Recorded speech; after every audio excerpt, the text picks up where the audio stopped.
Good afternoon and welcome to this edition of the Business Day Dialogues Live in partnership with Brand South Africa and the Johannesburg Institute for Advanced Study. It is really great to have you all with us this afternoon. So in the next hour, we are going to look at how the Covid-19 pandemic has triggered conditions that have really shaken up the roots of our health systems, our economy, our society.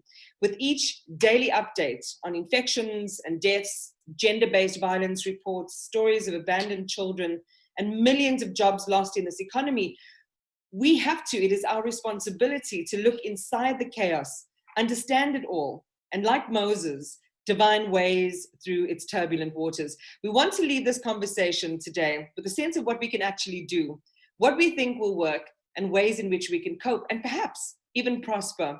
And to help us do that, we have a great panel lined up, and I'll introduce our panel to you shortly. Before we get started, please do welcome Phumeza Xeza, who is Strategic Relationship Manager, Civil Society from Brand South Africa. Phumeza. Thank you, Iman. Thank you for that welcome. Good afternoon, ladies and gentlemen. It's a privilege for Brand South Africa to have this partnership with the University of Johannesburg. And the panels that are here being represented in this discussion. As Brand South Africa, we always look into ways into promoting social cohesion. And in this era of the pandemic, we look for ways into where to bring the societies together, the social groups together, in a way that there is not such a wider divide into our communities. Through this platform, as we engage with academia, we look into insights because we know the academics always have insights of what could be the future like. South Africa now grapples with the pandemic and social cohesion is very fragile. And now we look at what divides us and what brings us together. And through this discussion, I'm looking into finding ways of which the South Africans can constantly engage together and then constantly find solutions on how will we be as the nation post the pandemic. Thank you, Iman. I'm going to hand over to you. Thank you, Phumeza. The nice thing about academics is that they live in communities and society. So we're hoping today for not just a cerebral conversation, but one that really relates to diverse communities across our country. My one observation since the start of this pandemic is it feels like we're living in a lesson, we're living in an experiment. This is, I know it's an overly used term, an unprecedented time, but it is an unprecedented time, testing everything that we've known before. And if there were fissures in our society, those fissures have now widened into chasms. I'm going to invite our panel to pick up the gauntlet or to pick up the baton and to continue the discussion with us now. And what's so nice is I know all of these individuals, we've had the good fortune to interact around politics in South Africa for many years now. And so I know that this conversation is in good hands. Lukhona Mnguni is joining me from my hometown. He's a well-respected political analyst and lecturer, researcher at UKZN. It's great to have you with us. Conrad Koch is no stranger to any of us. He's South Africa's top comedy ventriloquist and a double international Emmy-nominated comedian. We all know his chief puppet, Chester Missing, of course. And closing out the rear is Professor Cebisi Ndletyana, who's Associate Professor at University of Johannesburg, also really well respected. And what I like about everyone is that I think that we can be really organic in this conversation, speak from the heart, but also leave some of our scholarship for all of us to benefit from.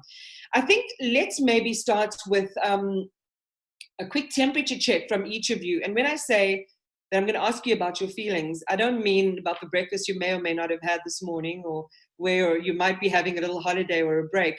What I mean to ask you is, in your area and your sphere of, of work or of influence, what are some of the things you're hearing from people you're interacting with? There's a lot of anxiety in our homes, in our society, particularly in our body politic.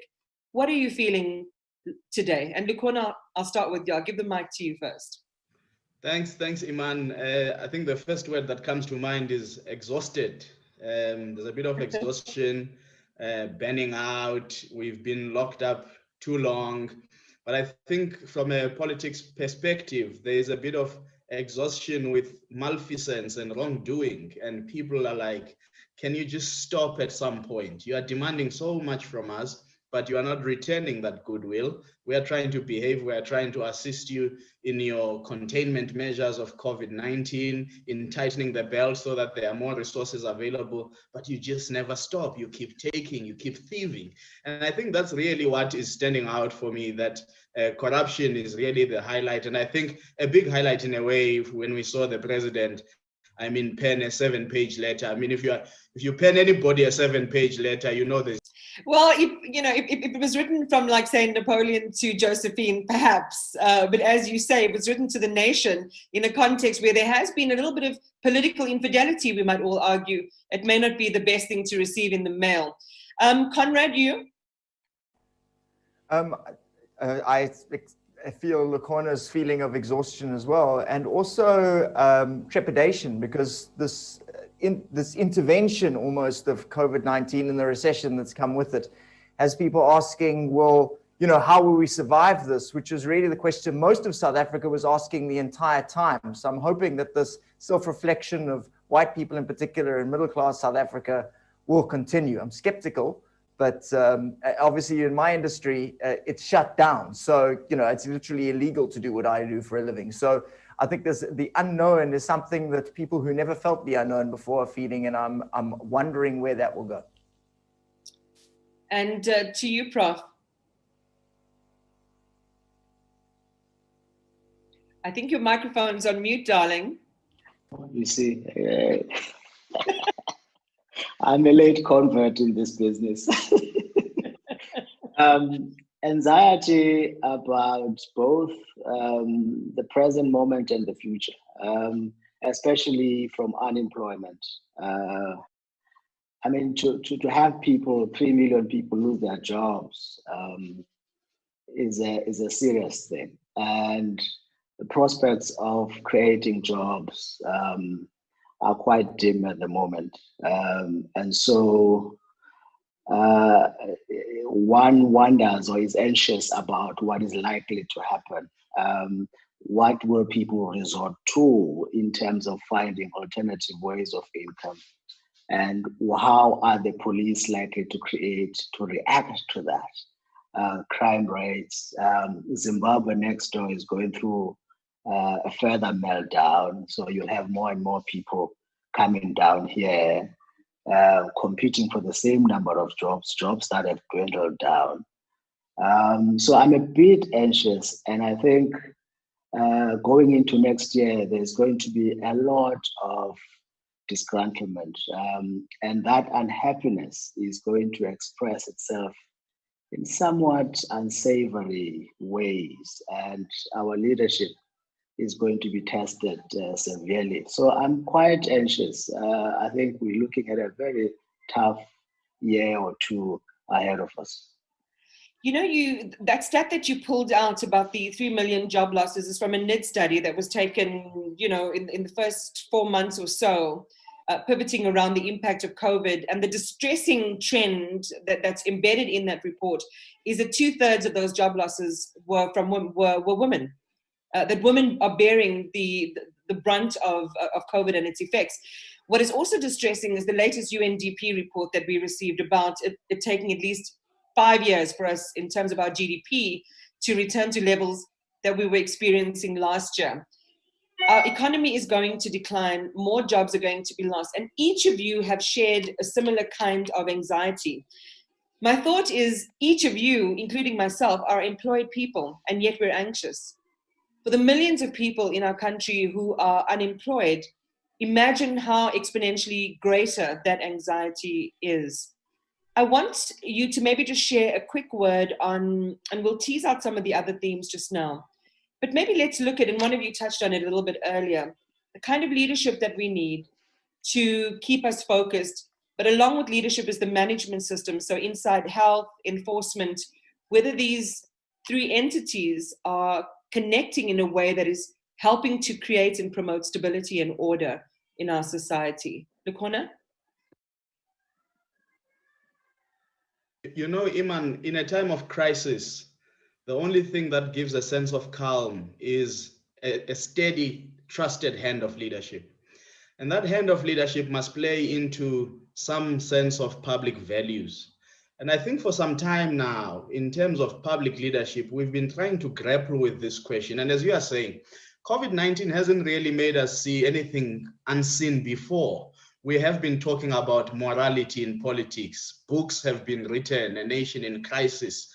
And we've interrogated the absence of organizing values. And we've had some politicians ask publicly, almost 10 years ago, whose morality matters, who should tell us what to do and what not to do.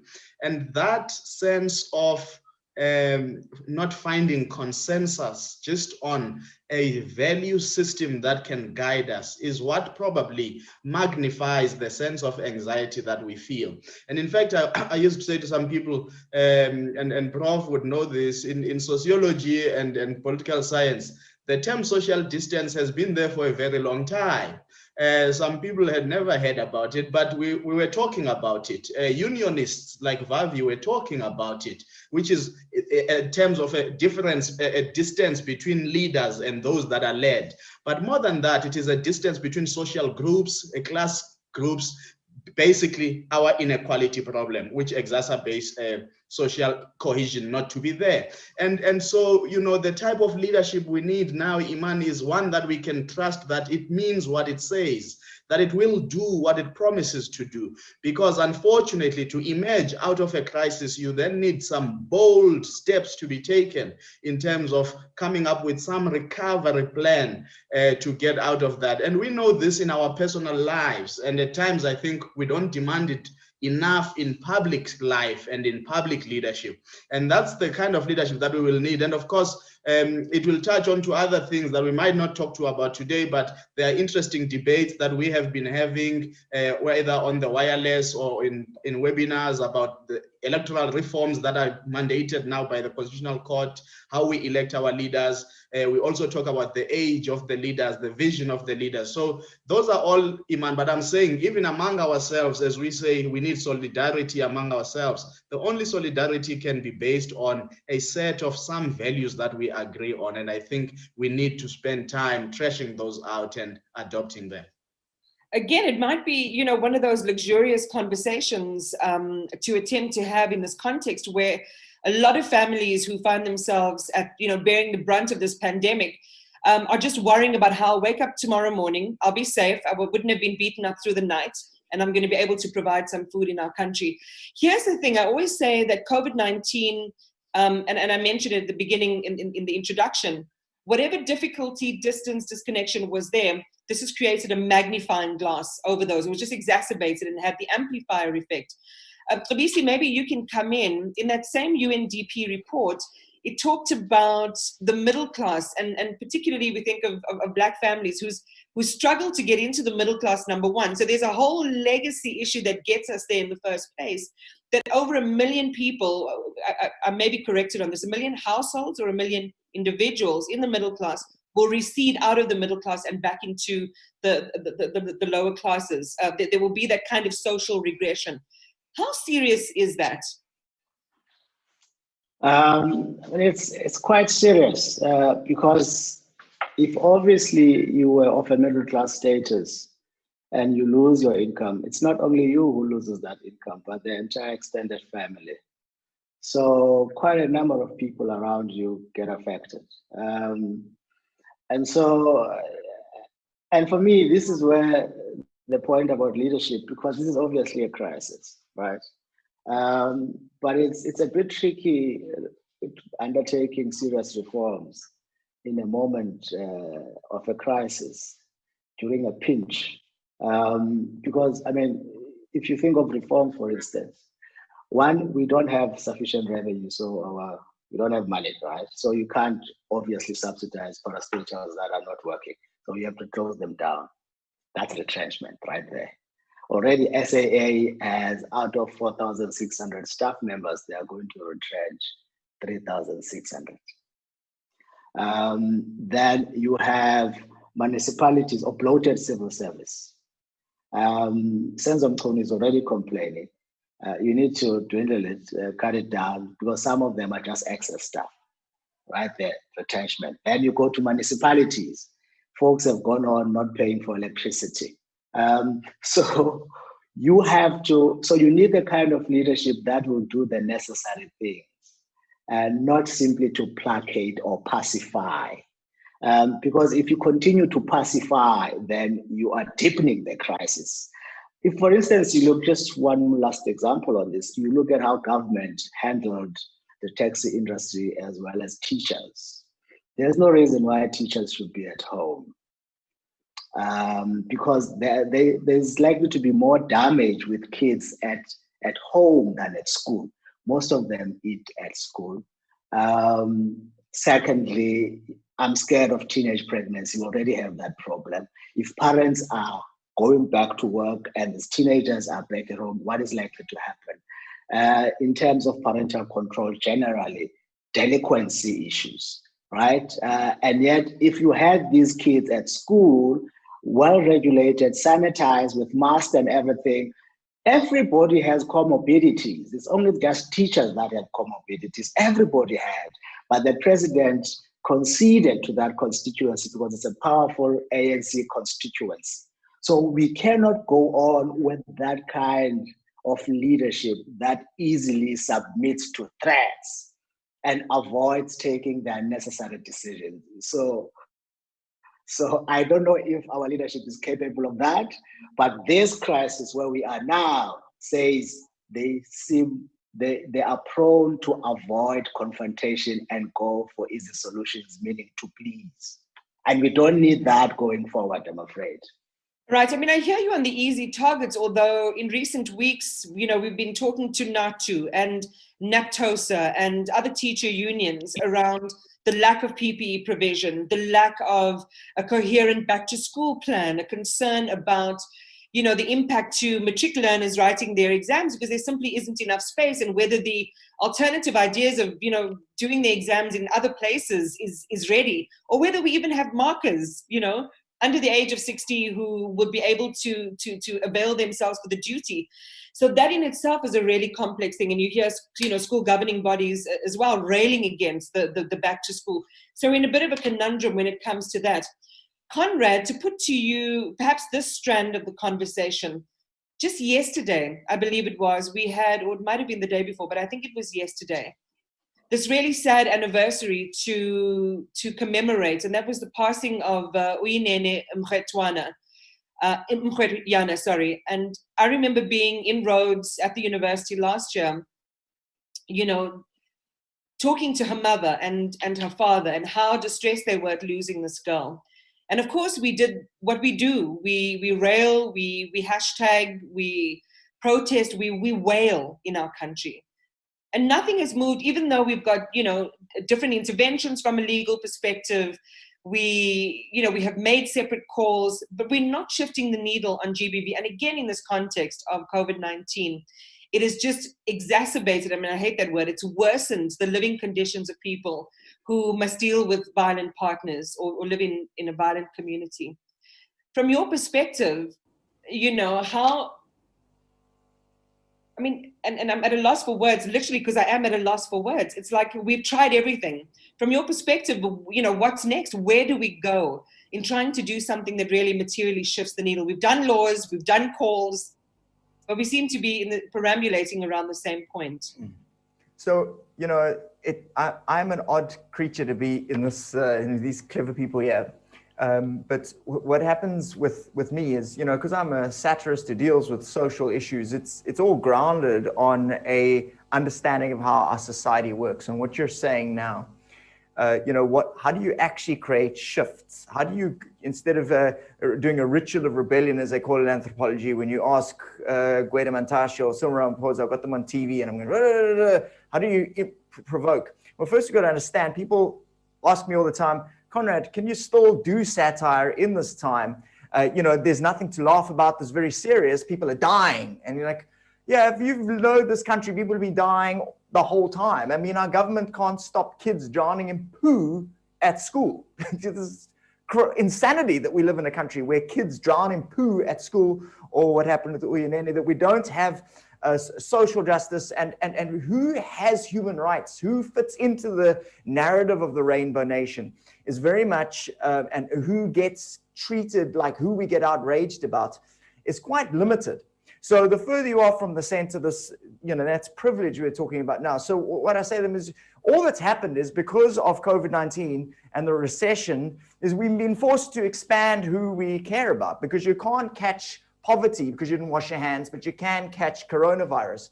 So every time we do these revolutionary, we must change, roads must fall, and gender-based violence, we're not seeing the whole picture that maintains the power dynamics of our status quo. And this we got from apartheid. We define our power as we need better leadership. But who is that leadership? Is it still Ramaphosa and the broken dynamic that is the ANC, which is in many ways itself a product of apartheid? I mean, we kept us people like me kept them in the ANC leadership in jail or exiled them. So there's a sort of lack of perspective around who qualifies as South African, and how do we and who qualifies as deserving of human rights, and how do we change a fundamentally sexist, prejudiced, anti-Black social and economic environment to be inclusive in a way that has real levers. And the most of the narrative and the conversation became about cigarettes and about wine and about jogging instead of about actual the extreme unemployment that was already there, to be honest. We're at 30% unemployment before COVID, and we're looking at possibly 50%. It's clearly, and more that the problem is with having this conversation, Iman, particularly find it in what I do in my form of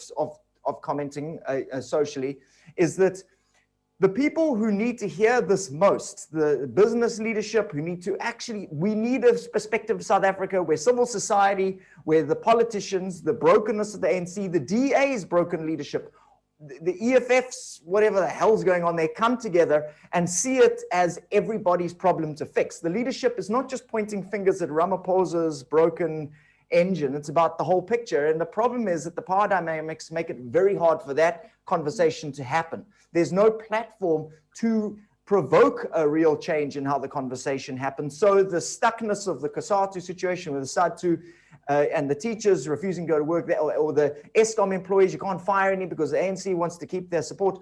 This kind of dynamic never changes because we have a society that has been a project of extraction by the West and by a sort of a capitalist class.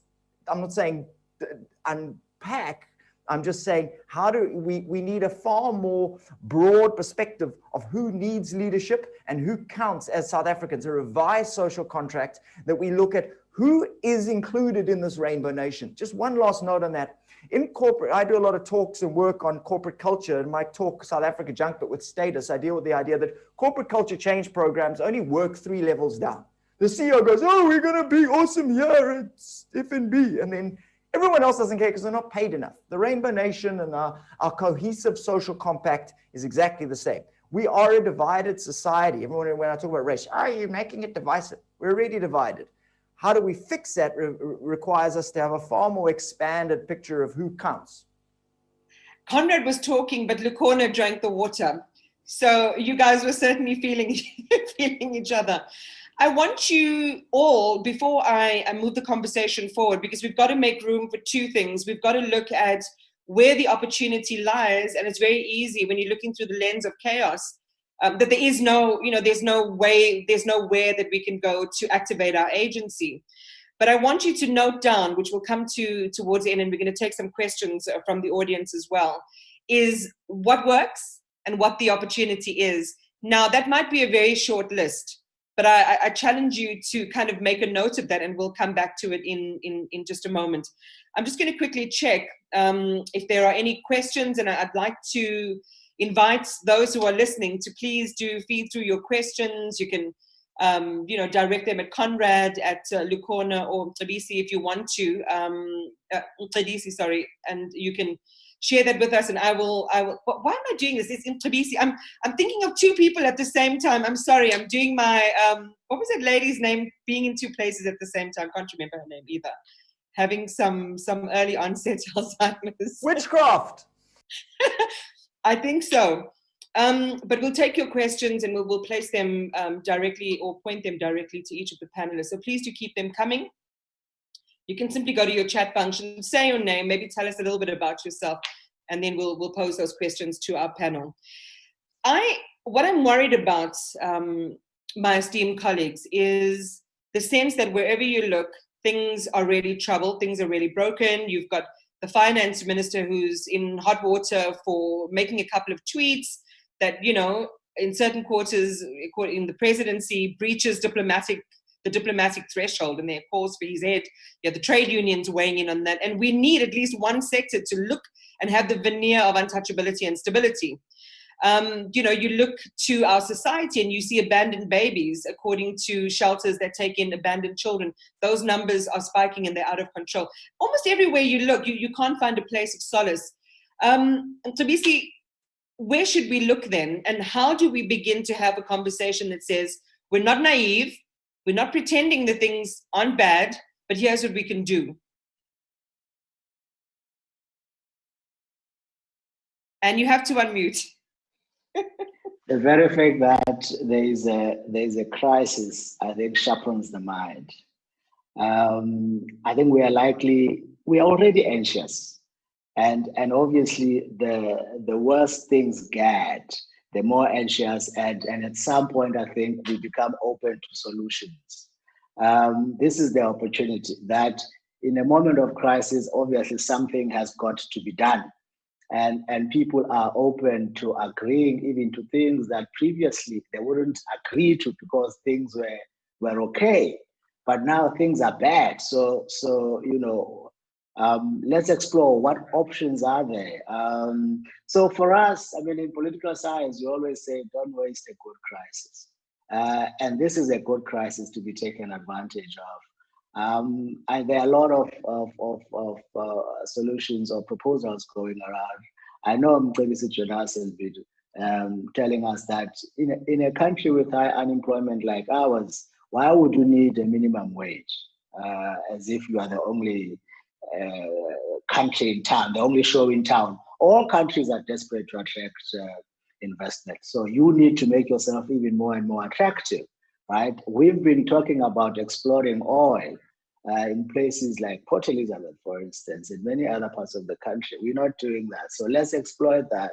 So there are areas, and I'm afraid trade unions might have to give concessions. And this is where you're going to have unemployed people feeling very unhappy that the employed aristocracy is insisting on keeping its own elite status.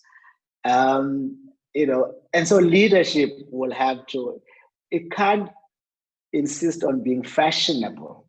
You might have to do things that are normally considered conservative, actually, to get this country going. So for me, it's going to be tough.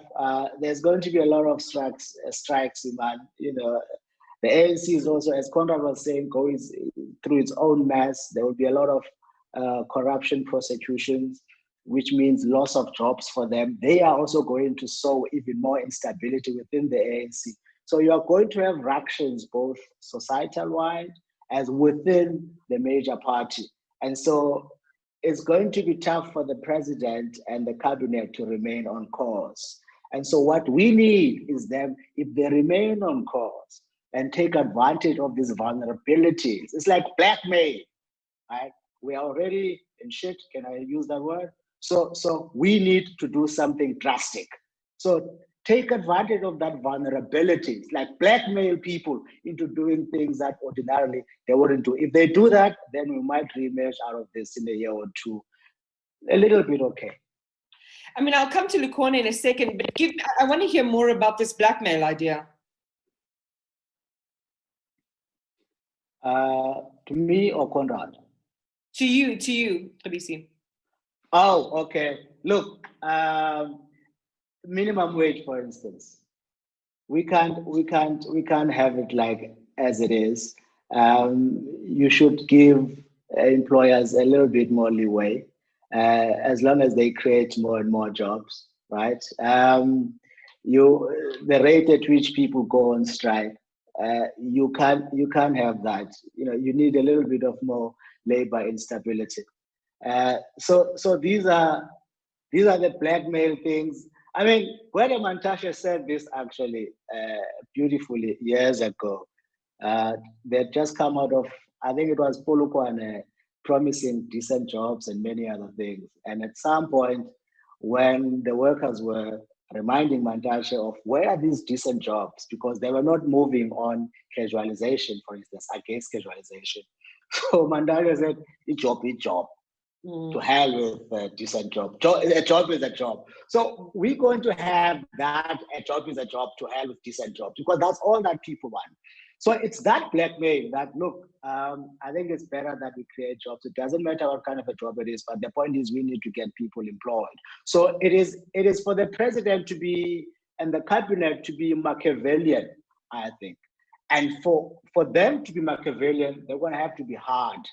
Right? I mean, they're really going to have to be hard and not give in to lots of pressures that are going to come from society as well as from within their own party and allies generally. I wonder if we could maybe just, go back just one or two more clicks. And I think it's always going to be inevitable when we're having a conversation about our state, our state of being, whether in society or in the economy, that these matters are political, because they are deeply political. Having access to good healthcare is a political issue. Having access to, a safe environment is a political issue. And so, I just want to make sure that we can kind of navigate towards the territory. I mean, we've covered the issues in society and the kind of distance, that there is the social distancing that has taken on new meaning in this context, in terms of, a more restricted access to economic opportunity and to kind of make a living and have hope for your family. But I want us to go back into that era, and maybe you can dream with me for a while, Lukhona, around reimagining ourselves and forging closer bonds as a society. We know that the politics, as Tlabisi is saying, is it's broken in a sense, it's messed up in a sense, there's a lot of fighting going on, there's a lot of noise. How do we find the opportunity to reimagine ourselves as citizens? I think, Iman, for me, there are two important things. I'll throw back to a conversation, I think the last panel we were on together, probably 2018 July down in Durban. And a remark I made there was, one of the things that we need is to disrupt the elites. We need to really lobby for a disruption of the cohesiveness of the elites in this country, because they are quite cohesive between those who do good and those who do bad, those who are rent seekers and those who are not. And you need to start having more of those who have the goodwill, the moral pedigree, and the ethical soundness of their actions to actually stand up and call out more those who are doing wrong. It's like when you talk about corruption, people talk about it in abstract terms, but you and I probably have an idea so and so is corrupt, but they will wax lyrically on TV against corruption because they are hopeful that they are invincible and they will never be caught out. And we allow these deceptions to persevere. And what we need is to continue disrupting the elites, to speak out against each other and call each other out, and probably march each other to the nearest jails and nearest prisons if time permits.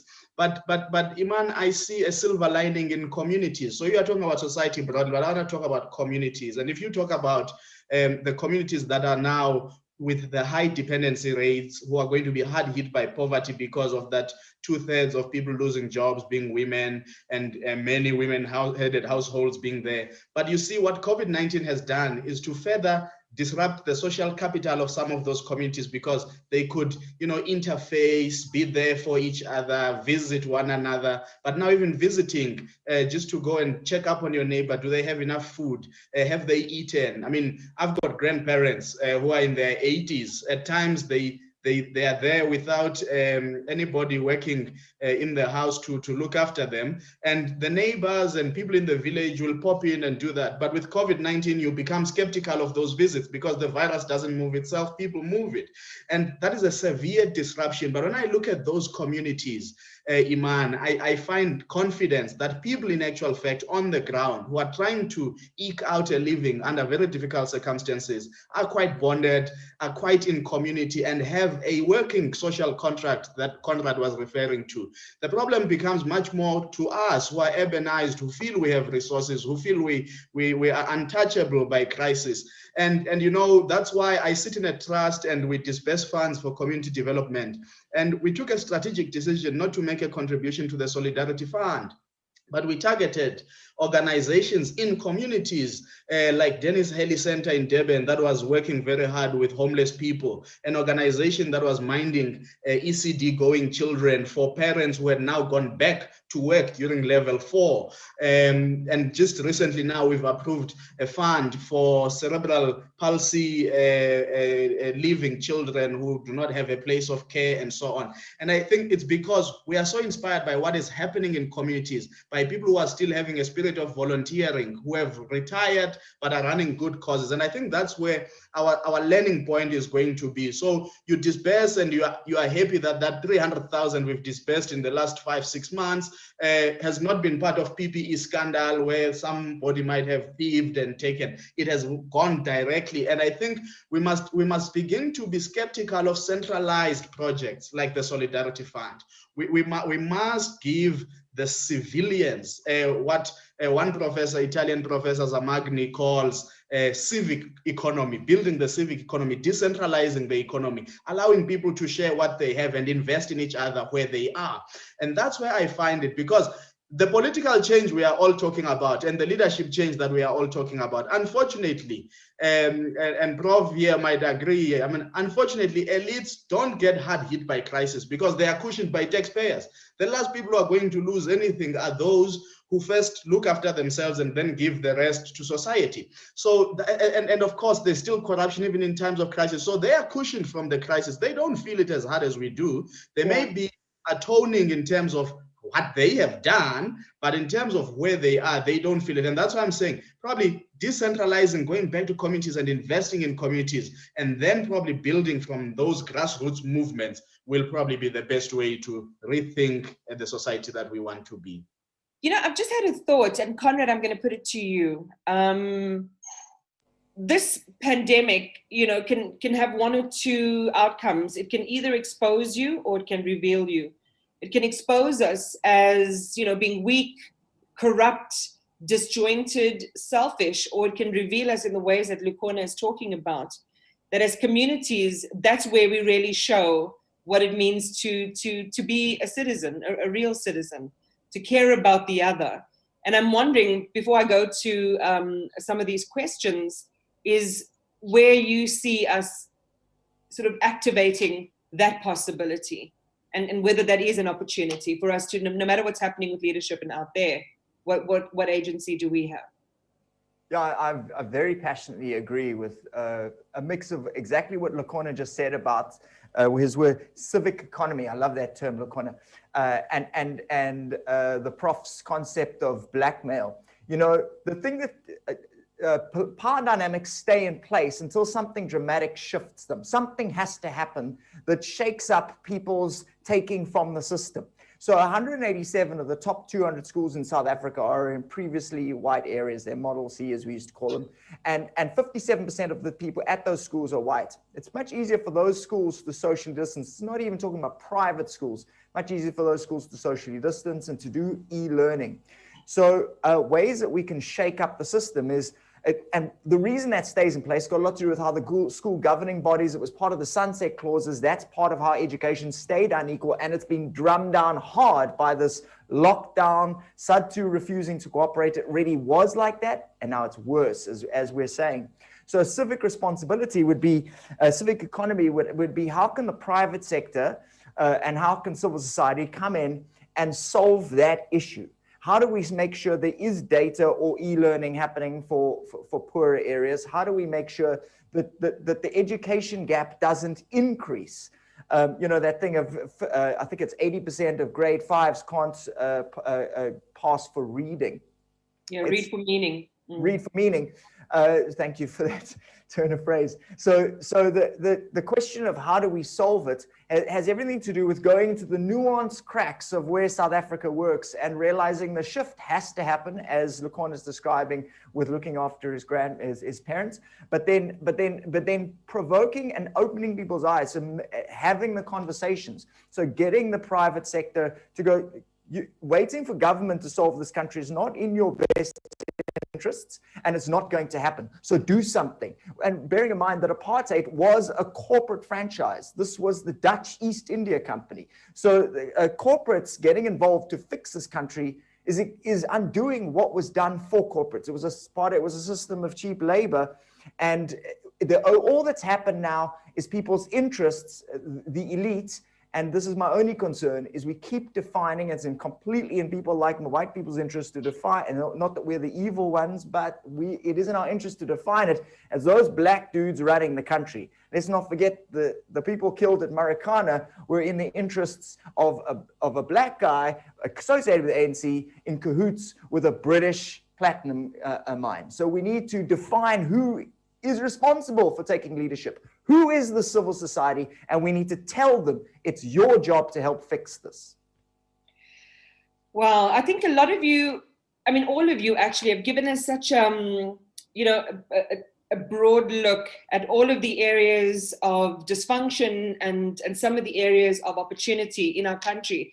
The thing that is, I mean, sure, in terms of a quick fix, Lukhona, like you said, reaching out to your neighbor, that's something we can do today. We can do it straight after this conversation. But for there to be an exponential impact on society, there is no fix that is a panacea for all our ills now. And that, I think, is what's concerning. But I think in the spirit of true sort of philosophy and research, and in the spirit of the great writers, that nothing can begin without hope. And that's something, that maybe we have access to believe that no matter what our circumstances, we have the ability to transcend. But again, it goes down to whether those mechanisms exist and whether that can materially happen. Some of the questions coming through pivots around the politics, which I suppose was inevitable. Pilani asked how many years or how much time will it take for South Africa to regain or recover from the damage done by COVID? And I would say, Pilani, go and read the latest UNDP report, which kind of tracks our financial or our economic trajectory. And I think that we're looking upwards of around 5 years. But if anyone wants to weigh in on that one, you're more than welcome to. Tabiso is talking about how COVID-19 has exposed our weak leaders. When will action be taken against corrupt leaders?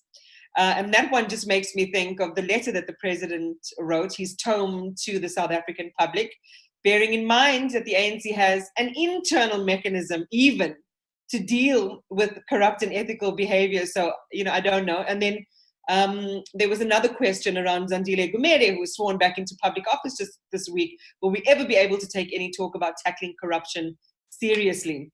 Let's quickly maybe just do a little headline response to that. Any takers, just put your hand up really quickly and jump in. Lukhona, go, and then I'll take some more questions. Yeah, I think, Iman, I want to latch on the last part you were saying, that we will need hope that we can emerge, whether that will be 5 years to recover. I mean, if you look at how poorly we recovered because of corruption and leaders who just do not have a vision for society. I mean, since the 2008-9 financial crisis, I mean, presidents would stand in parliament and say the global economy has never recovered. But when you look at the headline figures of the global economy, I mean, the global economy was performing upward 3% to 5%.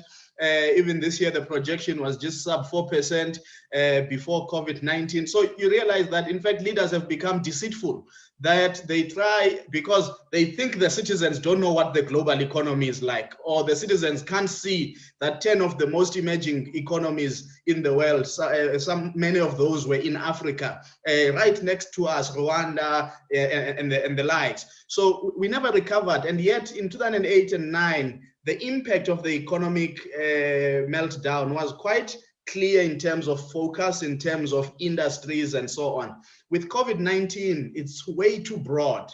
There is no industry that is left untouched. When you look at tourism, it was not part of the the then global financial crisis. If anything, mobility for travel became a bit easier because things got a bit cheaper at that time and so on. So it's going to be very difficult to return from this one. And I think it will be hope. But Iman, there's another element that we need, care, which implicates love.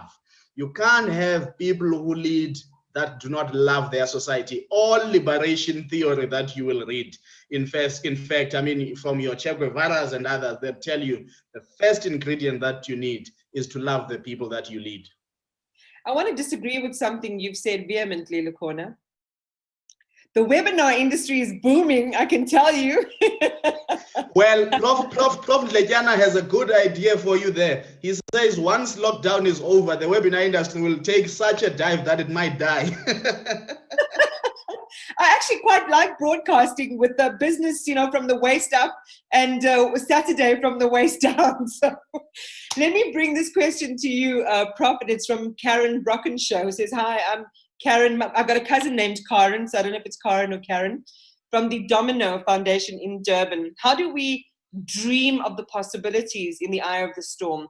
We have a world-class tax system, cash, thriving Casinomics, this is the informal enterprise sector, and an estimated 288,000 NGOs. These include churches and faith-based organizations.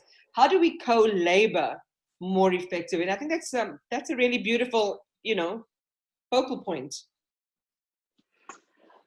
That's a tough one. That's a curveball. Look, I think we've been through tough times. I think South Africa, we've been navigating different kinds of storms, going through rough seas, I think, in the last few years, and to a point where at times we have resigned ourselves to the complexity or the difficulty of the moment. So dealing with difficult moments, I think we are accustomed to. But at the same time, we have become a little bit pessimistic, and we tend to be too critical. We tend to expect the worst about people.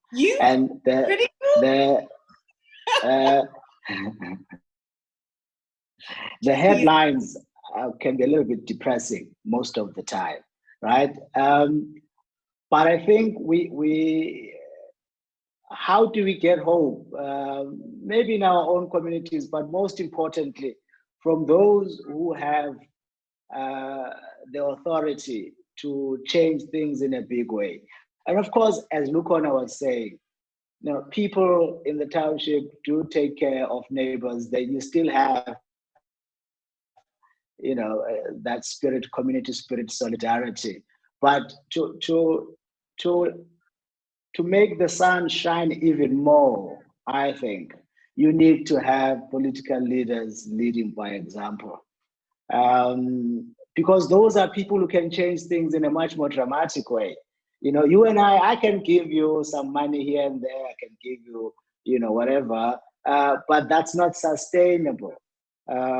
So for me, I think we can start looking at things in our own communities, how land that we have. We've been talking about rural agriculture. We've been talking about, initiatives that are meant to enable people to eke some income. We can do that. That's fine. But for me, it really will come from our leadership, leading by example, sacrificing certain comforts, and talking tough and talking consistently. That, for me, I think will be critical in setting the mood of the country.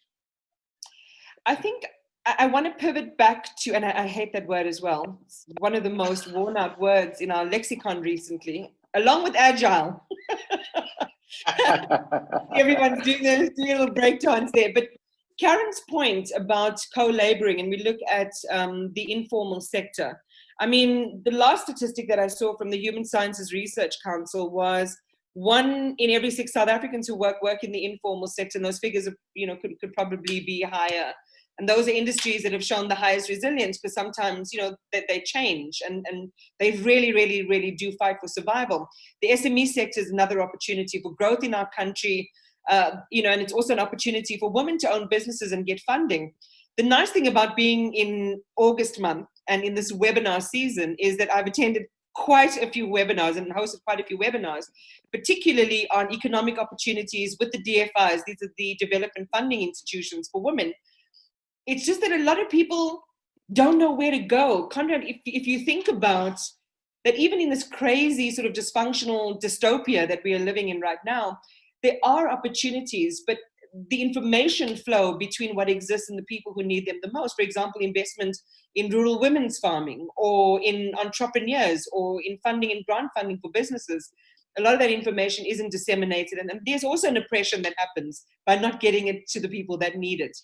So would you say that that is also an untapped opportunity for us to really lean into a little bit more to help also with our economic recovery? Wholeheartedly. I think that the SMME sector is exactly where the most growth is going to happen and the most employment is going to happen, and it's the most empowering, particularly to women. I did a number of virtual shows. I've got a show on corporate culture called Zoom with a View, where Chester Missing gate crashes your Zoom meeting. As chaotic as that sounds, like, what's going on? And it's super fun. But my master's is actually in corporate anthropology, which everyone knows is the study of white guilt. And the thing about it has the word apology in it, but the thing about the thing about small enterprise is first of all, if we just step back and understand the logic of the homeland logic of apartheid, where don't pay black people, they'll look after themselves kind of logic, was half of how, you know, mines justified badly paying nothing to black migrants, because they believed that those people over there would look after themselves, because there it was this amazing communitarian spirit. So the problem is, don't ride in it, build in it. So the issue of funding going down, says the Solidarity Fund was given to the banks, and then the banks had to distribute that. And there needs to be a conscious awareness from the Minister of Small Business needs to go, we are chasing this. How do we help ABSA, FNB, Capitec, blah, blah, blah, implement this money so that it does go to women? So in other words, the networks of conversations that allow women to know, you know, you could start a business, they don't happen in the same place men have those conversations. And a minister that is aware of the issues of small business and the issues that women starting up a business, what power do they have to do that? Because they do, and they're ready to go. You just need to activate it. Builds on what Laconda's describing with people looking after each other, instead of letting that be the fallback place. But what it requires is Cyril Ramaphosa putting a minister that knows what the hell's going on with small business and knows what the hell's going on with gender issues as far as the hurdles of women in business getting forward, and then making sure that the interventions within the funding sector and the red tape dynamics that have stopped small business for ages and have been a kind of, you know, Lindiwe Zulu was in charge of this and then nothing happened. Couldn't help that last little dig getting. I love her, but look, it's been a really, I think it's been a really useful discussion that we're having. And I know that some people will say, oh, we've touched on women in the economy, where's our women panelist? And you all know that Dr. Stembile Mbete was due to speak to us, and a last minute development prevented her from doing so. But she would have been a brilliant addition to talk to specifically this almost, I don't want to say forgotten or invisible demographic, because we're not, but, you know, certainly more than disproportionately persecuted demographic, especially in these current times, having to deal with everything, you know, not being paid to look after their kids, but having to go to work, or losing their jobs and being treated really badly, or harassed by some creep in the workspace. I mean, you know, there's a litany of sins that happens when it comes to that. There are no more questions for now, but I would like to encourage those who are listening to continue to send them through. We've got about 7 minutes or so for the discussion, so I would love to hear from you. You know, a lot of moderators have, as we say where I'm from, a naring tendency at the end of conversations like this, after we've spent a lot of time talking about really serious stuff, and a lot of it's doom, you know, doom and gloom and depressing, to say, so let's leave this conversation with something, you know, something positive. Let's just, and I want us to do something similar, but not in a facetious way.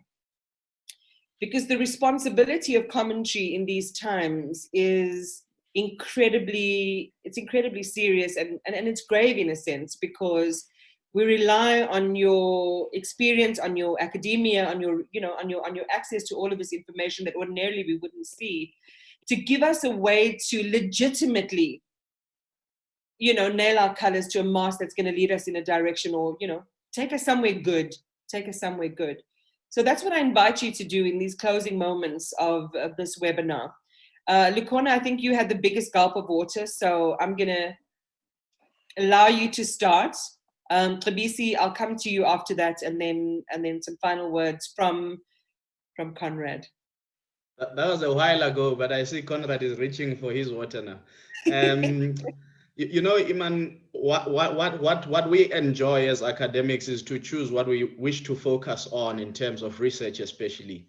And just now you were talking about the informal economy, and I did a paper on just the precarity of it all with all its 3 million participants. And I came across a news read of a lady who had been from Khayelitsha, started in the informal economy in 1985.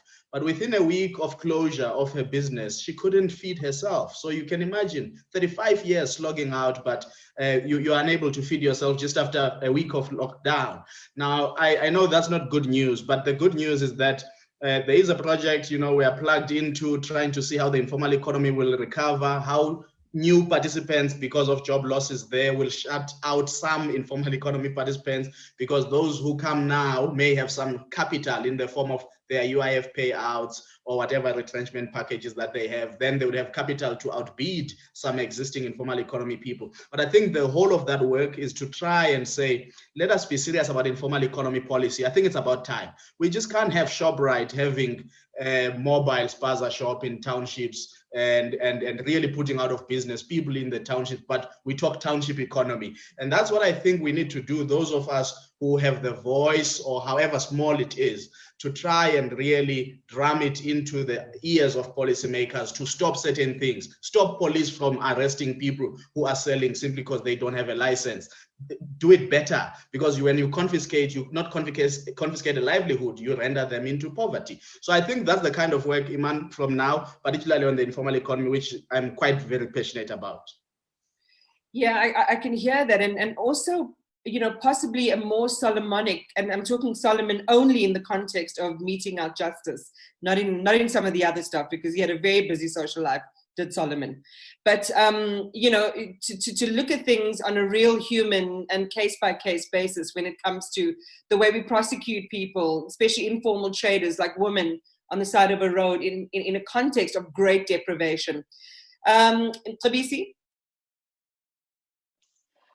I think what this has done is to expose the worst about us and put it right in front of our faces. We've always known that there is this rot. We have smelled the stench for a while, but tolerated it because we could avoid it here and there. There was enough room to wiggle and avoid the stench. Now the space has narrowed and we are confronted with this stench right in front of us. And so we can't go anywhere else. We have to deal with it. The inefficiency and the corruption of our leadership, that's quite clear. And so there's this huge outrage. I mean, there's a massive outrage. The memos here about corruption, about the inefficiency of nurses, or bureaucrats generally in some instances. And so finally, we are saying exactly what we need, and we are showing outrage against it. And the cost for the political leadership of doing nothing is quite high. And so we are pushing. So this is a moment there. You're looking for positive news. I think I'm finding it here.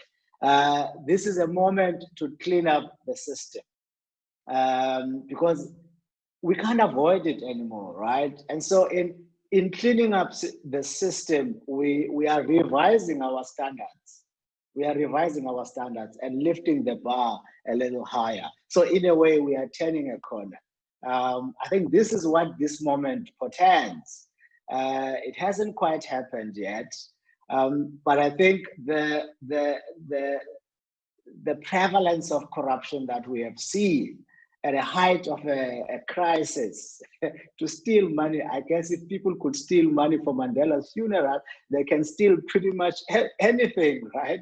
So perhaps we could, at the time, we could say, well, maybe it's not so bad. But now they are stealing money for pills. The old ladies are dying and they're stealing the few little money left for pills to save lives. So it's like, no.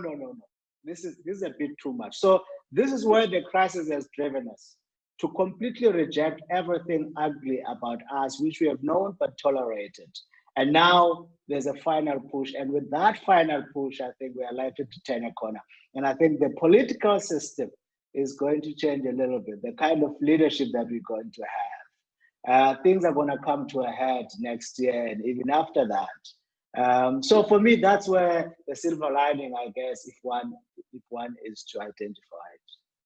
Yeah, I'm not going to hold my breath that that we're gonna make the choices that are going to firmly place us on different ground, because we have a very saddening habit in South Africa to repeat some of the same patterns. So I'll hold on. I'll hold on for just a second, Fabisi, and see if I can catch up. Well, you asked me to be positive. You forced me to be positive. So I gave you a positive story. What else are you looking for now? Conrad, we didn't really go into this too much, and maybe just to redirect your closing comment, because we're going to end this webinar now, is the one thing we don't touch on enough is, we talk about the scarring on the lungs through COVID, we talk about the damage to our society, but we haven't spoken enough about our humanity, just in terms of how we're feeling. It feels like even, before COVID, we didn't have enough psychologists and psychiatrists in our country to meet the need. And we have so many more people in real trauma, emotional trauma, their families are falling apart, people are getting divorced and fighting. What can you say about just our mental state, and I think someone raised the point around self-care and caring for the other as you close.